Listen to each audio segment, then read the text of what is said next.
Báscula, el peso de las ideas. ¿Qué tal? ¿Cómo está? Buenas noches. Un gusto saludarle en este jueves 12 de noviembre. Muchas gracias por estar en La Báscula en esta noche con el doctor Francisco Hernández Lomelí, a quien saludo. ¿Cómo estás, Francisco? Gusto saludarte. Igualmente, Bienvenido. buenas noches. Buenas noches. Y bueno, hoy es Día Nacional del Libro, así es de que vamos a hablar precisamente de los hábitos de lectura de los mexicanos, pero también es Día del Cartero, un oficio que no desaparece a pesar de los avances tecnológicos en materia de comunicaciones. ¿No? Hoy en C7 Noticias presentamos un reportaje de de un cartero en específico. Su hijo también es cartero y bueno, él dice, no, a pesar de los avances de la tecnología, de los correos electrónicos, del WhatsApp, de todo ese tipo, de Facebook, de Twitter, nosotros seguimos vigentes, ¿no? Un oficio que no desaparece. Ojalá no desaparezca y nosotros de otra generación crecimos con el cartero, la emoción del cartero, oír el silbato del cartero y siempre fue una institución cercana a nosotros. Yo, por ejemplo, con parientes en Estados Unidos o algo, el cartero era fundamental y Claro. hacía la semana cuando nos traían noticias de lejos. Y sobre todo esa expectativa de que ya va a llegar la carta, que me va a enviar alguna persona especial, y ¿no? Eso es algo que las nuevas generaciones quizá no conocen, porque ahora ya el mensaje instantáneo que llega a través de diversos métodos de comunicación que hay. Así es, pero el cartero es una institución. Felicidades en su día a los carteros. Efectivamente, bueno, el Día Nacional del Libro, cuando los mexicanos tienen tiempo libre. De hecho, estos datos son de la Encuesta Nacional de Lectura y Escritura 2015, esta encuesta que se presentó el pasado lunes, el día 9 de este mes de noviembre, hace 3 días concretamente, que se presentó esta encuesta y dice, cuando los mexicanos tienen tiempo libre, ¿a qué lo dedican principalmente? Bueno, a ver televisión, practicar deporte, asistir a reuniones, pero leer es la quinta opción de entretenimiento mencionada en esta encuesta nacional de lectura y escritura. Y hace algunas semanas platicábamos de temas relacionados con esto y tú mencionas, bueno, ha incrementado el número de mexicanos que leen, pero no sabíamos qué leen, ahora ya lo sabemos porque en esta encuesta nacional se dan algunos datos que vamos a mencionar más adelante, Francisco. La televisión está en 52.9%, y luego practicar el deporte 26.7%, reunión con amigos familiares 25.4%, oír radio, escuchar música 22.6% y leer libros hasta el quinto sitio 21.1% de la población, ¿no? Pero si lo sumamos con leer revistas u otros materiales, pues aquí ya aumenta el porcentaje, ¿no? Que está acá abajo. ¿Qué te indican estos datos, Francisco? Sí, que la televisión sigue siendo la reina y también a pesar de los nuevos avances tecnológicos, internet y plataformas existentes, la televisión tiene todavía combustible para un buen rato, tal y como la conocemos ahora, una televisión abierta, gratuita, etcétera, con apagón o encendido digital, como prefieran llamar algunos, sigue siendo la reina y todo indica que los próximos años, 5, 6, 7 años, no será desbancada.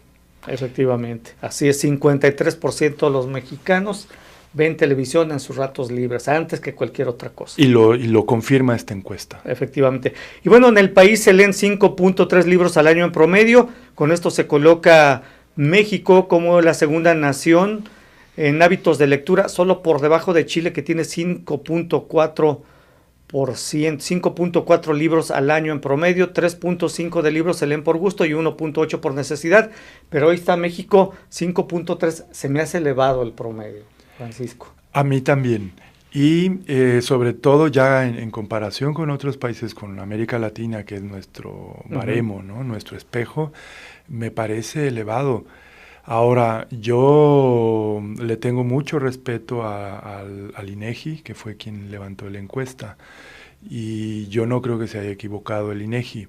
Más bien, creo, es solo una hipótesis, habría que comprobarla, más bien creo que los entrevistados exageraron un poquito. Inflaron sus respuestas. Yo creo maquillaron que sí. sus respuestas. Yo creo que sí. Es cierto que por segmentos, los universitarios, los jóvenes leen mucho más, los que están en estudiando sus carreras, los de medicina, ¿no? Que están con los librotes siempre bajo el brazo, esos leen mucho más, pero también hay gente que no, libros, no. Pues aquí dice Pero 5.3 libros al año. Ahora, si esto es cierto, pues qué bueno, ¿no? Celebremos, sí, es una buena noticia. Así es, efectivamente. Y bueno, ¿cuál es la razón para leer? Bueno, la principal es por placer, diversión, entretenimiento con un 44%. El segundo término están para estudiar y hacer tareas, 30.5%. Y la tercera motivación es mantenerse informado con 11.8%. Bien, me parece bien. La lectura es por placer. Sí. De allí viene el hábito, las ansias de comprar el nuevo libro, la saga, esperar, leer como disciplina, como hábito. Y así empieza por gusto, por placer. Y esa es otra buena noticia. Así es. La principal razón por la que no leen, bueno, uno es por falta de tiempo, el 70%, el segundo es por apatía o porque les aburre y el 14%, pues simplemente porque no les gusta. ¿Y quiénes leen? Bueno, esta encuesta reveló que la edad de la población, los ingresos y la escolaridad tiene una asociación con el promedio de libros leídos al año. Los hombres leen 3.9 libros al año, las mujeres 3.2. Bueno, más o menos están al parejo, ¿no? Ahí están. Y las personas en familias con ingresos mensuales mayores a 11,600 pesos son las que más libros leen. Las personas que tienen estudios universitarios o más leen 7 libros. Los jubilados o pensionados leen 5.2 libros al año. Y las personas con ingresos de entre 6,000 y 11,000 mensuales leen en promedio 4.6 libros al año. Creo que suena razonable estos datos. Los datos. Y lo que habíamos comentado en semanas anteriores, ¿qué leemos los mexicanos? Bueno, actualmente, del porcentaje que mencionó que sí le gusta leer, el 57.3% dijo que libros. Uh-huh. No se especifica de qué tipo de libros, pero bueno, ahí están. Esto es un dato positivo. El otro un 55% dice que lee periódicos, ¿no? Está en primer lugar. 57% es libros, en primer lugar, 55% periódicos, segundo lugar. Y lo que tú mencionabas, que yo cuestionaba si era considerado ya como lectura formal, las redes sociales, pues aparece ya en esta encuesta, el 45% de los que dijeron que sí leen precisamente en redes sociales, y aquí está reflejado en esta encuesta. Y tú mencionabas en aquella ocasión que sí es lectura, ¿no? Sí, yo siempre defendí que en efecto los hábitos de lectura están cambiando y principalmente que ya la lectura en soporte papel tradicional como la conocimos, como estudiamos nosotros, sigue siendo razonablemente alta, pero lo que sube y lo que no se registraba en otras encuestas eran las lecturas en medios digitales, uh-huh, que no se consideraban como lectura seria.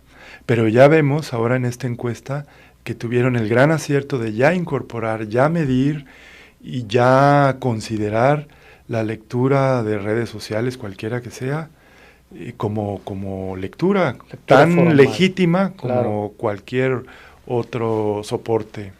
No, y fíjate, Francisco, que si sumamos, por ejemplo, porque aparece aquí revistas con 38% en cuarto lugar, sitios web en quinto con 25.2%, historietas o cómics con 16.6% y blogs con 13.4%, pero si sumamos lo de redes sociales, que es 45%, sitios web con 25% y blogs con 13.4%, esto es de lectura en computadora o en iPads, en lo que sea, ¿no? En teléfonos inteligentes.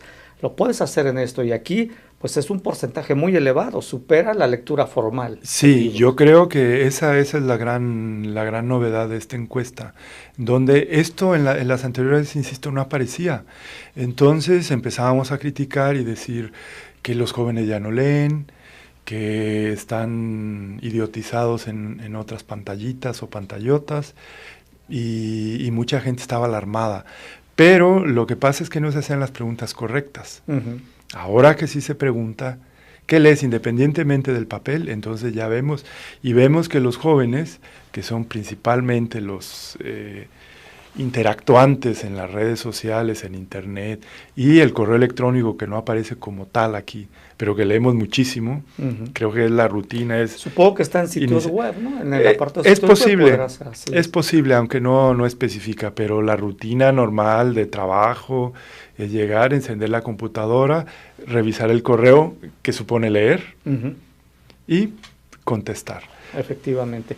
Y bueno, ¿cuáles son los 20 textos mencionados como las lecturas más recientes? Bueno, la Biblia sigue siendo el libro número 1. El segundo está 50 sombras de Grey. Supongo que aquí las mujeres mencionaron este libro, ¿no? También hombres, yo creo que mitad y mitad, yo creo. Bueno, 100 años de soledad de Gabriel García Márquez, ahí está, sigue siendo un clásico. El Principito, otro clásico, una lectura imprescindible. Crepúsculo, supongo que aquí se englobaron los jóvenes, el sector, y Juventud en Éxtasis, también jóvenes, pero con deseos de superación personal, ¿no? Juventud en Éxtasis. Y allí está lo que decimos, allí está la vanguardia de los jóvenes leyendo, independientemente de sus preferencias, las sombras, Juventud en Éxtasis, pero son muy activos leyendo. Sí. No es cierto que no leen, no es cierto que están distraídos en internet. Allí vemos que siguen leyendo y son temas juveniles, son ellos quienes leen.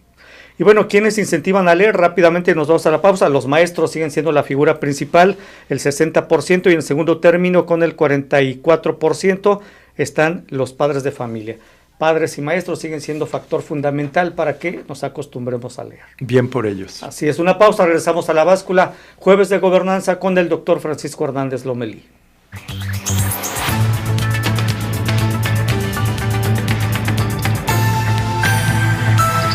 La Báscula, el peso de las ideas. El blanco. Contener el arco iris no hace al blanco menos leve. Pregúntaselo a la espuma. Pregúntaselo a la nieve. Fernando del Paso, del libro Paleta de 10 colores. Festival Lecturas de Otoño, del 6 al 15 de noviembre, seca.jalisco.gov.mx. Multiplataforma digital C7 Jalisco invita.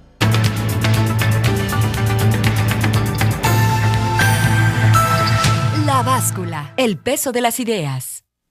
Bueno, nada más para continuar con este tema, seguimos en La Báscula, jueves de gobernanza con el doctor Francisco Hernández Lomelí.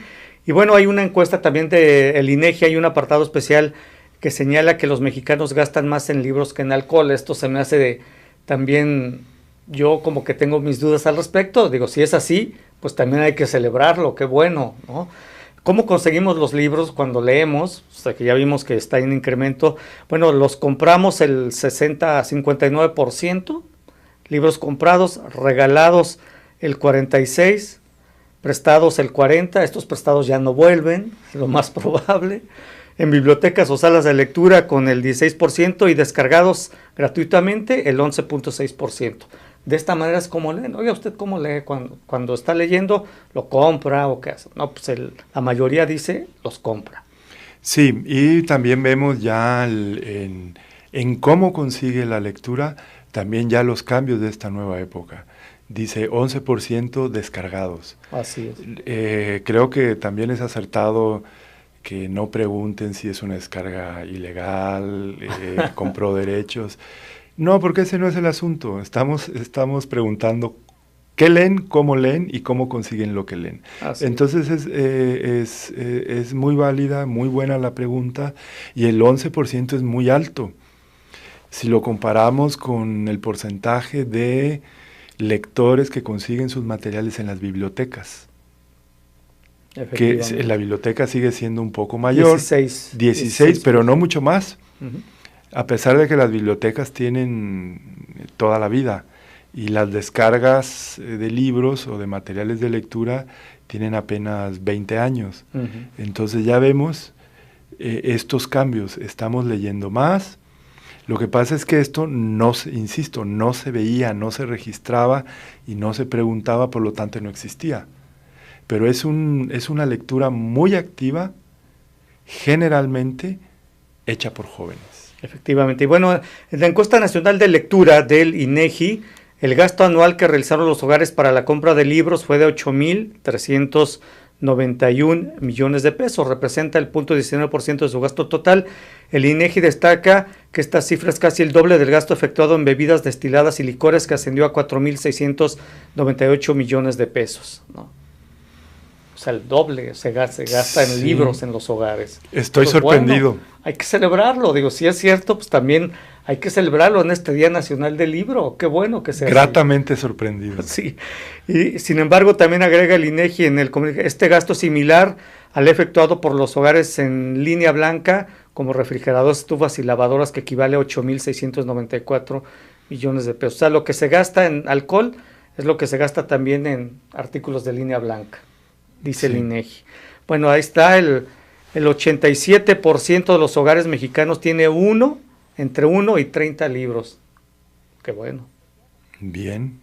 O sea, 30 ya son muchos, si eligieron buenos títulos, pues ya es una biblioteca muy respetable. Buenos, muy buenos. Muy buena. Bueno, concluimos estos datos en este Día Nacional del Libro, Día del Cartero también, y por cierto que el escritor Fernando del Paso, mexicano, ganó el premio Cervantes de Literatura, es el similar al premio Nobel, nada más que en español, ¿no? Así es. Que felicidades para don Fernando del Paso, que vive en Guadalajara, además. Felicidades, tiene muchos años viviendo aquí, ha estado delicado de salud, sí, pero esto lo avivará y le dará ánimo, y absolutamente merecido. Y hoy también es el 364 aniversario del natalicio de Sor Juana Inés de la Cruz. También, ¿no? Ese no lo sabía. Pues, confieso que no lo tenía registrado. De hecho, por este acontecimiento se decretó el Día Nacional del Libro, por el natalicio de Sor Juana Inés de la Cruz, ¿no?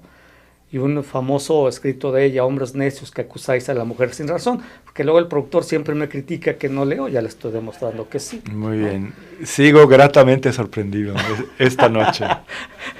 Bueno, otro tema importante es el Índice de Competitividad Internacional 2015 que dio a conocer el Instituto Mexicano para la Competitividad.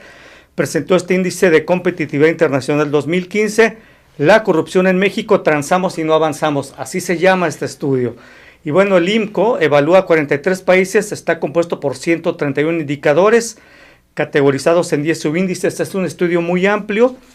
Y bueno, un país competitivo es aquel que resulta consistentemente atractivo para el talento y la inversión, y como siempre sucede en este tipo de estudios en el que nos comparan con otros países, pues no salimos muy bien librados. Francisco, ¿qué nos puedes comentar de este estudio del IMCO? Así, Competitividad Internacional 2015, la corrupción en México, transamos y no avanzamos. Este estudio lo realizó el Instituto Mexicano de la Competitividad, que es una organización no gubernamental, recibe ayuda, apoyo, asesoría de varias instituciones extranjeras. Es muy serio lo que hace y está muy focalizado y centrado en temas de gobernabilidad, en destrezas, en políticas estatales. Y lo que nos presenta es un informe muy duro, porque nos ubica o nos recuerda cuál es nuestra posición. Nuestra realidad. Nuestra realidad en ciertos temas. Es cierto que en algunos estamos mejor, pero sigue siendo bajo. Así es, efectivamente. Bueno, en esta edición México logró avanzar una posición solamente. Del lugar 37 al lugar 36 entre 2011 y 2013, sin embargo, el país está entre los 10 últimos lugares y aún persisten importantes rezagos. O sea, solamente avanzamos en 2 años, un solo lugar, pero obviamente se hace estamos en el lugar 36 de 43, ¿no?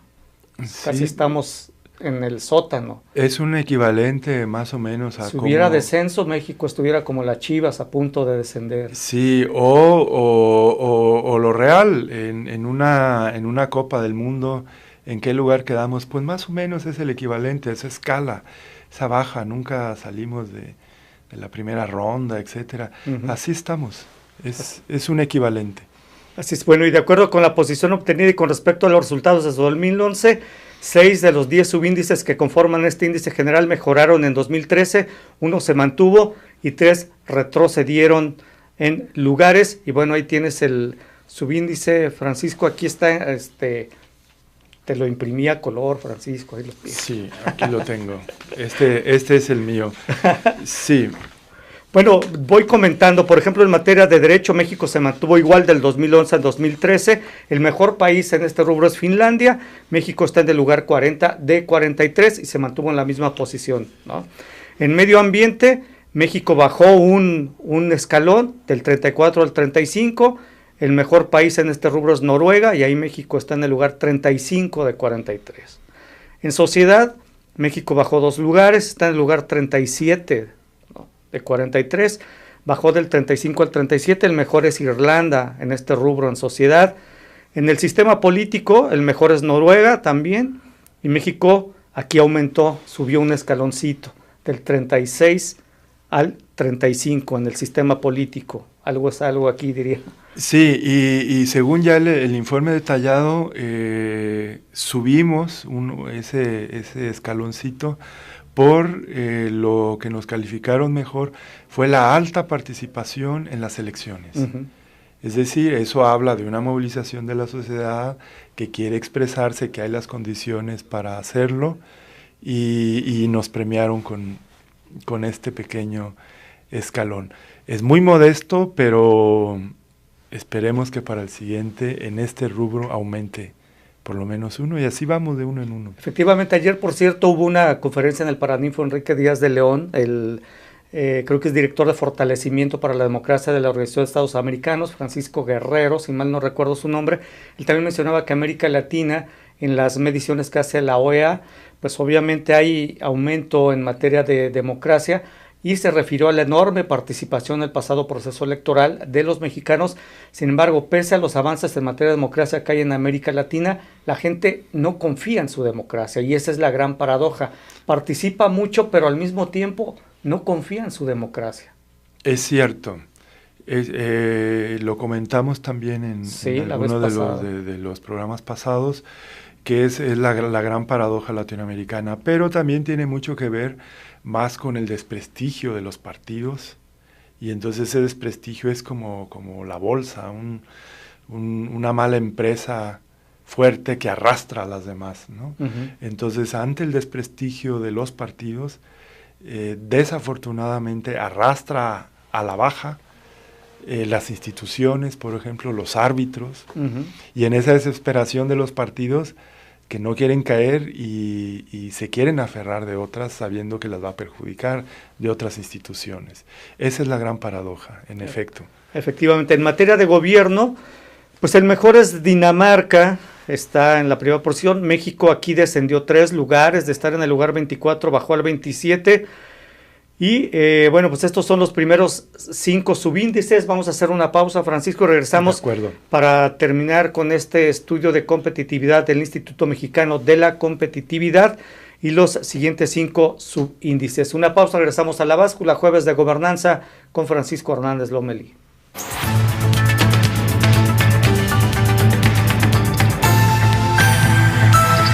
La Báscula, el peso de las ideas. Continuamos en este jueves de gobernanza con el doctor Francisco Hernández Lomelí en este estudio de el IMCO que tiene pues un transamos y no avanzamos. Es como uno de los subíndices, subtítulos de este estudio. En mercado de factores, bueno, el mejor es Noruega. México aquí aumentó subió 2 posiciones del 29 al 27. En economía, México también.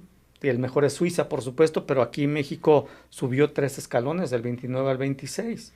Será en la macroeconomía, porque en la micro pues no se refleja, ¿no? En efecto, es en la macro, porque ya detallado nos premian, por ejemplo, con nuestras reservas de divisas, nuestras reservas internacionales, que ha llegado a máximos históricos. Uh-huh. Entonces eso premian índices de riesgo, que son las grandes empresas calificadoras, y bien, o sea, no estamos mal. Tampoco decir que no vale lo que el presidente dijo, bueno, es que hay otros peores, no vamos mal, ¿no? Está, digamos, estable, un poco nervioso, pero ya está aquí el premio, ¿no? 3 lugares en economía. Efectivamente, precursores que seguramente tiene que ver con materia de comunicaciones. Está en lugar del 30, estaba en México en el 39, subió un escaloncito, está en el 38. En relaciones internacionales, México, el mejor es Japón en precursores en materia de comunicaciones, entendible. El mejor, Irlanda en relaciones internacionales, es Irlanda. México aquí subió 2 escalones, del 39 al 37, y en innovación, México subió un escaloncito, esto es bueno. Eso es bueno. En innovación, el mejor es Corea del Sur, pero ahí está México del lugar 29 al 28, es positivo. Todos estos 5 subíndices subió el país, pero en los anteriores pues bajó el país, ¿no? Y el IMCO propone, obviamente para impulsar más la competitividad, son 30 acciones de políticas públicas, entre las más destacadas están Sistema de Derecho Confiable y Objetivo, por supuesto, aquí establece el Sistema Nacional Anticorrupción, robustecerlo, y manejo sustentable de medio ambiente, sociedad incluyente, preparada y sana, sistema político estable y funcional, que bueno, con las elecciones de Colima anuladas, pues esto no le abona en nada, ¿no?, a este sistema político estable y funcional, ¿no? Pero en otro sentido, la buena noticia es que ya tenemos la capacidad de reconocer de que el tribunal funcionó, revocó la elección y se vuelve a hacer. Sí, nos cuesta mucho dinero, todo, pero yo creo que es una buena noticia dentro de, digamos, de los gastos que va a hacer, etcétera. Pero quiere decir que las cosas están funcionando. Así es, transamos y no avanzamos, es el tema central de este reporte del IMCO. Y bueno, este estudio está dividido en 5 secciones, incluye 24 ensayos de diversos especialistas, tanto del IMCO como de la academia, organizaciones de la sociedad civil, sector público y privado. Y además hay una encuesta, el 63% de los encuestados está de acuerdo o totalmente de acuerdo en que la corrupción es parte de la cultura de negocios en México. Fíjate, es un porcentaje alto, o sea, dice, está acostumbrado ya, es que si quiero avanzar tengo que transar, o sea, ya es parte como de la cultura de negocios, tanto entre empresarios como de gobierno, instituciones. Sí, aquí el comentario que yo hago es, y doy la fuente del mismo Instituto Mexicano para la Competitividad, que tienen como un principio que dicen, la corrupción existe en todos los países. Vemos en Alemania con la Volkswagen, etcétera. Además Alemania, que era nuestro ejemplo, ¿no? En la FIFA ya ni te cuento, que tiene su sede en Suiza. Así es. ¿No? Bien, corrupción hay en todo el mundo. Lo que no existe en todo el mundo es la impunidad. Y yo creo que esa es parte fundamental. O sea, la corrupción está latente. Cualquiera quiere aprovecharse o algo. Pero debe haber un sistema estricto, fuerte, confiable, que combata y que castigue y que ponga tan alto el castigo que ya no sea una opción la corrupción. Lo que pasa es que ahora, como no se castiga, se quedan impunes muchas de las cosas, entonces el precio, el castigo, si es que te atrapan, es muy bajo. La probabilidad es muy baja, entonces eso fomenta efectivamente la corrupción. Bueno, para el año 2013 la condonación significó que el gobierno federal dejara de recibir 17,000 millones de pesos de impuestos sobre la renta, por ejemplo, que va aparejado con este esquema de corrupción, ¿no?, que hay. Luego, mientras que en Estados Unidos, lo que tú mencionas, tuvo una efectividad del 100% al perseguir casos de corrupción, en México solo el 5% resultó en una consignación del presunto responsable. 5%. 5%, el tema de impunidad aquí vemos. Por eso, claro, tiene relación, y por qué nos reprueban y por qué retrocedemos 3 gobiernos, en derecho y en gobierno. Claro, por esto, porque ellos son los responsables de castigar, de perseguir, de procurar justicia. Y en Singapur, por ejemplo, el 80% de los casos de corrupción acaban en una sentencia condenatoria, ¿no?, mientras que en México solo 1.5%. Eso es lamentable, ese número. O sea, fíjate, en Estados Unidos es 100%, en México el 5% resulta en una consignación del presunto responsable. Se consigna, pero no hay una sentencia condenatoria, es decir, que puede salir, pero en realidad al que sentencia ya tantos años de cárcel es 1.5. mientras que en Singapur es el 80% y en Estados Unidos el 100% de efectividad. O sea que si yo cometo un acto de corrupción, mi índice de éxito es del 98%. Efectivo, 98.5% es tu índice de éxito. Entonces lo que tenemos que hacer es reducir eso y que sea tan bajo que no merezca la pena arriesgarse a cometer un acto de corrupción. Esa es un poco la lógica, ¿no? Habrá tentaciones, sí, pero cuando la pena es tan alta y tan efectiva el sistema de justicia para atraparlos, entonces ya no. Vemos en España, por ejemplo, ¿no? Se hablaba que había una ley de que todo constructor daba un 3% del monto. Sí, pero se desmanteló esa red, ¿no? Esa red corrupta. Y hay sentenciados, están ya purgando pena,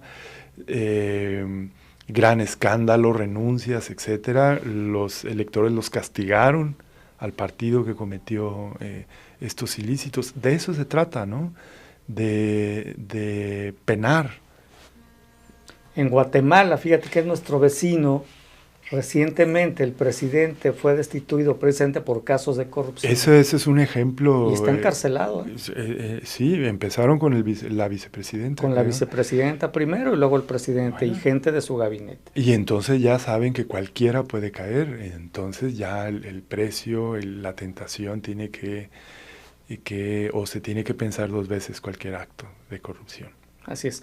Bueno, cambiamos de tema y una buena noticia tiene que ver con el cambio de régimen de Petróleos Mexicanos. Bueno, no sé qué tan buena sea, pero pues ya no va a ser tan fácil para quienes llevan poco tiempo trabajando en Pemex jubilarse, porque aparte en Pemex se jubilaban muy jóvenes y con poco tiempo de estar trabajando.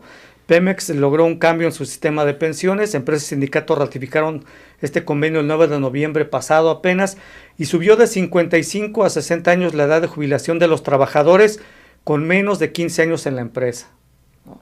Fíjate, o sea, tú tenías 15 años, pero si ya llegabas a 55 años ya te podías jubilar. Sí, eso lo que demuestra es la gran disparidad que yo creo que todavía existe entre las empresas del sector paraestatal, llamado paraestatal, ¿no? Que era esta casta dorada de la burocracia mexicana, Comisión Federal de Electricidad, Petróleos Mexicanos, en su tiempo ferrocarriles, etcétera, y que ellos tenían un sistema de salud aparte. No tenían que hacer cola en el IMSS, tenían un sistema de salud aparte.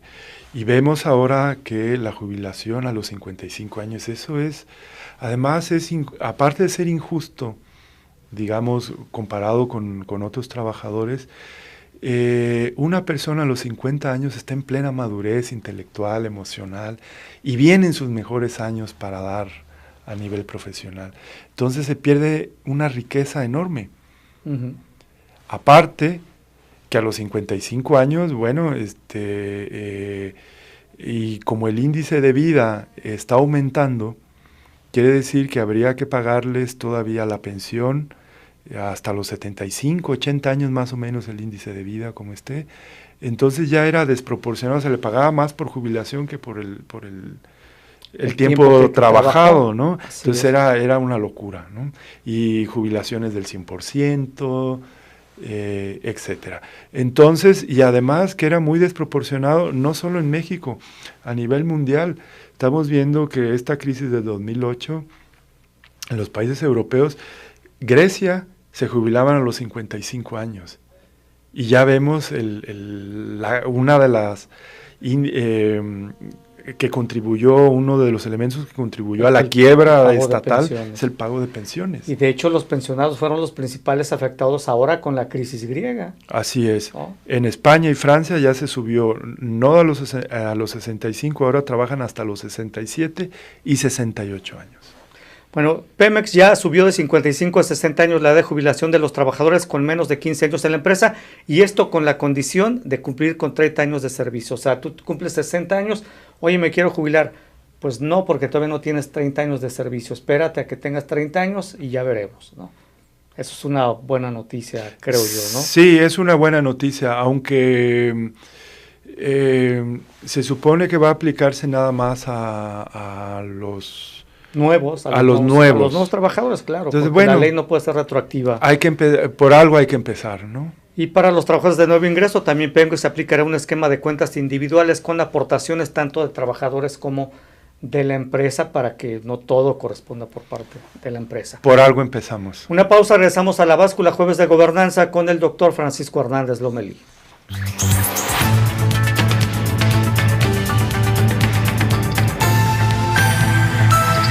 La Báscula, el peso de las ideas. Puerto Vallarta te sonríe desde su tradicional centro histórico. El destino turístico más amigable del mundo te espera con una sonrisa. Ven a disfrutar con nosotros las mejores puestas de sol. C7 Jalisco invita. Todos los lunes, déjate atrapar por las sesiones de música popular contemporánea en punto de las 8 de la noche en el Teatro Alarife Martín Casillas. Entrada libre. Transmisión por C7 Cultura, lunes 10:30 de la noche y por C7 Radio, 96.3 FM, sábados 7 de la tarde.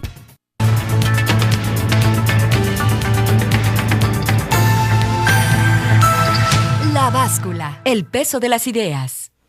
Bueno, rápidamente para seguir con este tema, en este jueves de gobernanza con Francisco Hernández Lomelí, la Comisión Federal de Electricidad también ya va por un cambio del régimen de pensiones, porque también pues las condiciones y prestaciones laborales de los empleados de CFE pues son una de las privilegiadas en este país, ¿no?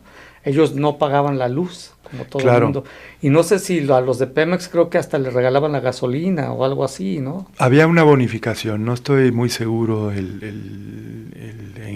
estrictamente en qué consistía, pero sí una gratificación, y aparte el gobierno también conocido que daba al sindicato un aporte al sindicato, Uh-huh. ¿no? Unas cantidades millonarias al sindicato de apoyo. Y cada vez que pedían los líderes sindicales que dice que para actividades que beneficiaran a sus agremiados, pues también cuantiosos recursos que les daban. Sí, todo esto se está desmantelando porque no hay país que lo resista.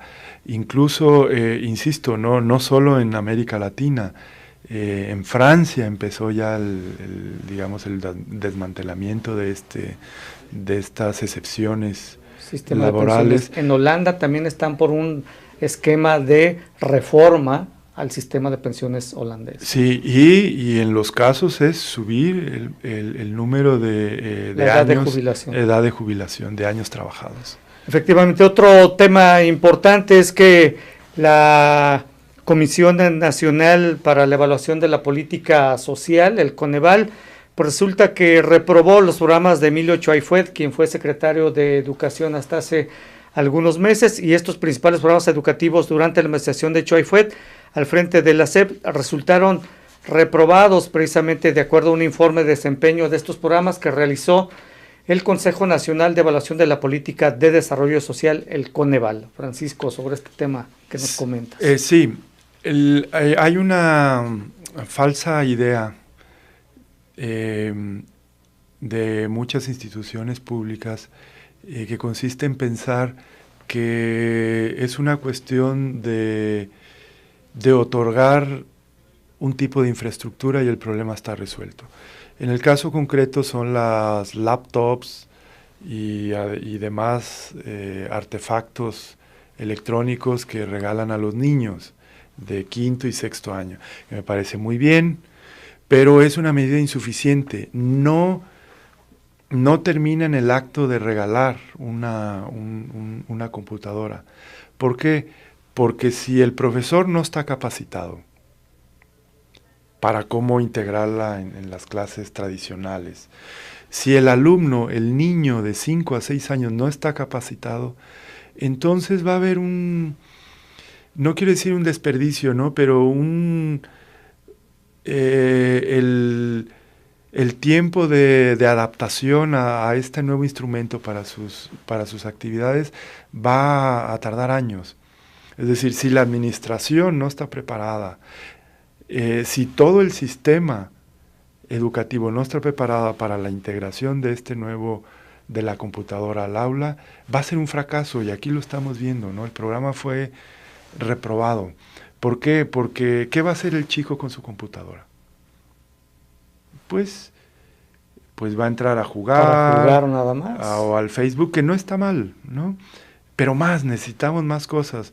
Y ahí es donde la política pública falla, porque ya no prevé qué van a hacer con el aparato.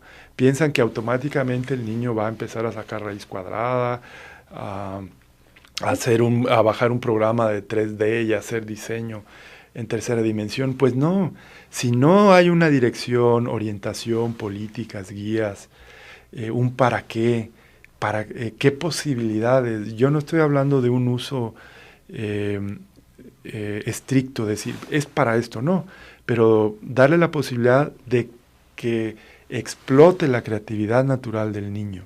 Pero no hay eso, no está acompañado, esa es mi gran crítica. Efectivamente, esta evaluación del Coneval señala que de hecho no está comprobado que los menores que recibieron laptops de quinto y de sexto, no se ha podido demostrar que estos hayan mejorado el desempeño de los niños durante 2013 y 2014, y en el caso de laptops para niños de primaria, pues no hay una evaluación de desempeño y tampoco se pudo comprobar cuáles habían sido los avances, ¿no? Algo de lo que tú mencionas. Y para escuelas dignas se encontró que no existe una metodología para cuantificar cuál fue la población atendida. El programa de escuelas de calidad, el programa señala que ha logrado atender de manera constante la demanda creciente de escuelas de educación básica que deciden incorporarse a este programa. Sin embargo, pues se deben revisar la disminución de la inversión promedio por escuela y contrastar los resultados con otras evaluaciones. Es decir, que no hay evaluaciones que indiquen mejoras en todos los programas que se establecieron durante la administración de Choaifet al frente de la Secretaría de Educación. Sí, pero esto se vuelve a repetir porque recordemos la famosa enciclomedia, que iba a ser la gran reforma educativa, que iba a transformar radicalmente la forma de enseñar, del proceso de enseñanza-aprendizaje, etcétera, etcétera. Pero cometimos el mismo error, es otorgarle toda la expectativa a la tecnología por sí misma, y por sí misma no es mágica. Es que seguramente piensan que los alumnos, por ser tan inteligentes, ellos en forma autodidacta van a sacarle todo el provecho a las herramientas que les dan, ¿no? Que es posible hacerlo, pero se necesita mucho tiempo y inversión. Entonces, si es guiado, si tenemos claro para qué nos gustaría que le sirviera la computadora, y mediante unas guías generales, fuera mucho más rápido y más eficiente. Pero así nada más, toma y es problema tuyo, ¿no? Yo ya te la doy, pero tú me prometes que vas a mejorar o vas a aprobar la prueba PISA para el año que entra. Oye, que ya vimos resultados recientemente, se dieron a conocer evaluaciones de una prueba precisamente y salieron muy mal tanto en lectura y matemáticas. Sí. Español y matemáticas, muy mal todos los alumnos. Sí, y desgraciadamente el alumno es como el eslabón más débil de esta falla. ¿Por qué? Porque no hay una política de quien da la computadora. ¿Para qué la quieres? No hay una política de capacitación al profesor, al director, en este caso de primaria, ¿no? El propio sindicato no sabe para qué utilizarla. Entonces, pues el niño hace lo que puede y lo hace bien, ¿no? ¿Qué hace? Pues lo que le gusta hacer, juega, Facebook, correo electrónico, que está bien, y que además ya vemos que empieza a leer también allí, está bien, pero si hay una guía, entonces esto se va a potenciar muchísimo. Oye, mencionas Facebook y correo electrónico, siempre y cuando tenga internet. Bueno. ¿Por qué?